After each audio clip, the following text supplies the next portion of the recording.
Guys കെഫാലക് ജന്ന ഷസ്മിൻ ഒരു clarity video ആയിട്ട് വന്നിട്ടുണ്ട്. ജന്ന ഷസ്മിനെ അറിയാത്തവർക്ക് ഒരു യൂട്യൂബർ ആണ്, ഒരു സോളോ സഞ്ചാരിയാണ്. പല രാജ്യങ്ങളിൽ തനിച്ചു പോയി അവിടെ ആസ്വദിച്ച് കാഴ്ചകൾ കാണുന്ന ഒരു സഞ്ചാരിയാണ്.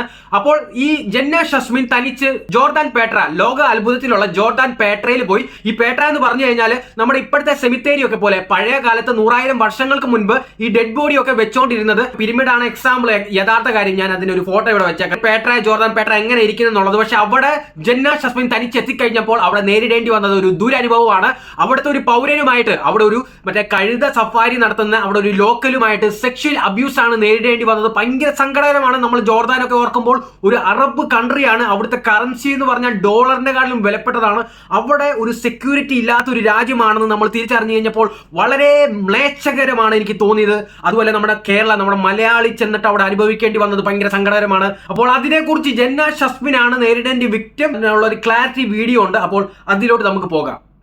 ഞാൻ റീക്യാപ്പ് ഇട്ടതും തമ്പനിൽ ഇട്ടതും ചിലപ്പോൾ ഒരു കണ്ടന്റ് ആയിട്ട് കാണിച്ചിട്ടായിരിക്കാം, അതല്ലെങ്കിൽ ഇവരുടെ വീഡിയോ കുറച്ച് ആളുകളിലോട്ട് എത്തിക്കാൻ വേണ്ടിയിട്ടായിരിക്കാം എന്നുള്ളത്. അതാണ് സത്യം. എന്റെ വീഡിയോയുടെ വ്യൂസിനെ കുറിച്ചിട്ടുള്ള ഒരു ചർച്ച പോലും പല സ്ഥലങ്ങളിൽ വന്നിട്ടുണ്ട്. എന്റെ വീഡിയോക്ക് 1000 താഴെയുള്ളൂ, 1000 ഈ ഒരു വീഡിയോ ആയതുകൊണ്ട് നിങ്ങൾ ഭയങ്കര, ഈ കണ്ടന്റ് ആയതുകൊണ്ട് നിങ്ങൾ ഭയങ്കര വൈറലായി എന്നൊക്കെ പറഞ്ഞിട്ട്. അത് ഞാൻ ഈ വീഡിയോ ഇത്ര വൈറലാണ്, ഇത്ര ആൾക്കാർ ഏറ്റെടുക്കണത്, ഇങ്ങനെ വലിയൊരു സെൻസേഷൻ ആണെന്നൊന്നും വിചാരിച്ച് ചെയ്തതല്ല. ഒരു മെസ്സേജ് അല്ലെങ്കിൽ ട്രാവൽ ചെയ്യാൻ ഉദ്ദേശിക്കുന്ന ആൾക്കാർ ഞാൻ ശ്രദ്ധിക്കാതെ പോയതുപോലെ നിങ്ങൾ ശ്രദ്ധിക്കാതെ പോയിട്ട് ഇതുപോലെ അനുഭവിക്കരുതെന്ന് പറഞ്ഞിട്ട് ഒരു മുന്നറിയിപ്പ് മാത്രമായിട്ടാണ് ആ വീഡിയോ കണ്ടിട്ടുണ്ടായിരുന്നത്. അപ്പം ഈ വീഡിയോ എനിക്ക് 4 ആൾക്കാരിലോട്ട് എത്തിക്കണം, കുറച്ചധികം ആൾക്കാർ കാണണം എന്നുള്ള ഉദ്ദേശത്തോടു കൂടി തന്നെയാണ് ഞാൻ തമ്പനിൽ ഇട്ടിട്ടുള്ളത്. എല്ലാ ആളുകളും ആ വീഡിയോനെ കുറിച്ചിട്ടുള്ള ഒരു ചെറിയൊരു കൺക്ലൂഷൻ ആയിട്ടാണ് തമ്പനിൽ കാണുന്നത്. ഞാനും അങ്ങനെ കണ്ടിട്ടുള്ളൂ. കാരണം എന്തുകൊണ്ടാണ് പ്രീ ക്യാപ്പ് കൊടുത്തതെന്ന് വെച്ച് കഴിഞ്ഞാൽ ആദ്യത്തെ ഒരു 20 മിനിറ്റോളം ഞാൻ ആ ഒരു ട്രാവലിലോട്ടും അല്ലെങ്കിൽ ആ ഒരു സ്ഥലത്തിനെ കുറിച്ചിട്ടൊക്കെ ഞാൻ എക്സ്പ്ലെയിൻ ചെയ്തുകൊണ്ടിരിക്കുന്നതിന്റെ ഇടയിൽ അൺഎക്സ്പെക്ടഡ് ആയിട്ട് സംഭവിച്ചൊരു കാര്യമാണ് അവസാനം നടന്നത്. അപ്പൊ ആ അവസാനം നടന്നത് നിങ്ങൾ കണ്ടിരിക്കുക എന്നുള്ളൊരു കൺഫ്യൂഷൻ എനിക്കുണ്ട്. കാരണം എന്റെ വീഡിയോയുടെ ഇംപ്രഷൻ ഞാൻ നോക്കുന്ന സമയത്ത് ആകെ ഒരു 1.5 മിനിറ്റ് 2 മിനിറ്റ് ഒക്കെയാണ് ആൾക്കാർ ഒരു 10-20 മിനിറ്റുള്ള ബ്ലോഗിൽ പോലും കണ്ടിട്ടുണ്ടാവുക. അപ്പൊ അത്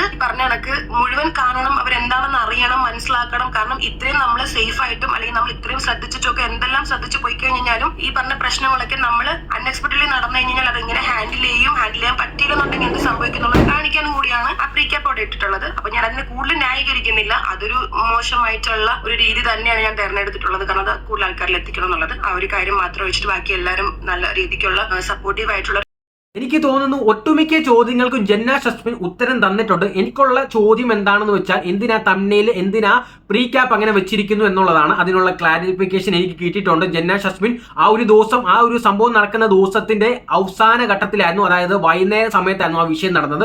ജന്ന ഷസ്മിൻ ആ ഒരു ടൂറിസ്റ്റ് വീഡിയോ ഇടുന്നതിന്റെ മോട്ടീവ് ഒരു ദിവസം ഫുള്ളുള്ള സംഭവങ്ങളെ കുറിച്ചാണ് ഒരു വീഡിയോ ഇടുന്നത്. അപ്പോൾ ആ ദിവസത്തിന്റെ ലാസ്റ്റ് ഭാഗം നടക്കുന്നതുകൊണ്ട് ആ ഒരു പോർഷൻ ലാസ്റ്റ് ആയിരുന്നു. അപ്പോൾ ആൾക്കാർ ആ വീഡിയോ ജന്ന ഷസ്മിൻ പറയുന്നുണ്ട് 1 മിനിറ്റിന്റെ അകം ജന്ന ഷസ്മിന്റെ വീഡിയോ എല്ലാവരും സ്കിപ്പ് ചെയ്യാറുണ്ട്. അപ്പം ആ ഒരു പ്രീ ക്യാപ്പ് അവിടെ വെച്ചുകൊണ്ട് ആൾക്കാർക്ക് അറിയാം ഇങ്ങനൊരു സംഭവം അവസാനം സമയത്ത് നടക്കുന്നുണ്ട്. ഒന്നില്ലെങ്കിൽ വീഡിയോ മുഴുവനും കാണുകയില്ല, ആൾക്കാർ ആ പോർഷൻ മാത്രം ഡ്രാഗ് ചെയ്ത് അവിടെ വെച്ച് സ്റ്റാർട്ട് ചെയ്ത് എല്ലാവരും കാണും.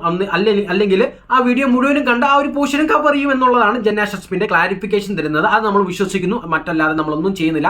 എനിക്ക് വേറെ ഒരു കാര്യം പറയാനുള്ളത്, എല്ലാവരോടും സോളോ സഞ്ചാരം ചെയ്യാൻ ആഗ്രഹമുള്ളവർക്ക് ഇതൊരു റെഫറൻസ് ആക്കി വെക്കുക. ഇനി ആരും ഇങ്ങനെ ഒരു ആപത്തിൽ ചെന്ന് വീഴരുത്. അതിപ്പോൾ സ്ത്രീ ആയിക്കോട്ടെ പുരുഷനായിക്കോട്ടെ, നമ്മളോർക്കും നമ്മുടെ രാജ്യത്തിലും നമ്മുടെ കേരളത്തിലും മാത്രമേ ഉള്ളൂ ഈ ഞരമ്പന്മാരും ഞരമ്പത്തികളും എന്നുള്ളത്. പക്ഷെ അങ്ങനല്ല, എല്ലാ രാജ്യത്തിലും ഇതുപോലെ ജോർദാൻ എന്ന വലിയ വികസന രാജ്യത്തിൽ പോലും ഇതുപോലെ ഞരമ്പത്തികളും ഞരമ്പന്മാരും ഉള്ള കാര്യം നമ്മൾ ഇതിൽ നിന്ന് മനസ്സിലാക്കുക എന്നുള്ളത് മാത്രമേ ഉള്ളൂ. എല്ലാവരും ഒരു ഡെഡ് ലൈൻ വച്ചിരിക്കുക. നമ്മുടെ പ്രോപ്പർട്ടി, നമ്മുടെ ക്യാരക്ടർ ഉൾപ്പെടെ നമ്മൾ സെക്യൂർ ആക്കിയിരിക്കണം. അതിപ്പോൾ സോളോ സഞ്ചാരം ചെയ്യുന്നതിന് ഒരു വിഷയം ഉണ്ടാകരുത്. അതെല്ലാവരും പോകണമെന്നാണ്. സോളോ സഞ്ചാരം എന്ന് പറഞ്ഞാൽ വേറെ ഒരു വികാരമാണ്. അതൊക്കെ എല്ലാവരും ചെയ്യണം. അപ്പോൾ പ്രത്യേകിച്ച് എനിക്ക് വേറെ ഒന്നും പറയാനില്ല. Guys, see you soon guys, by.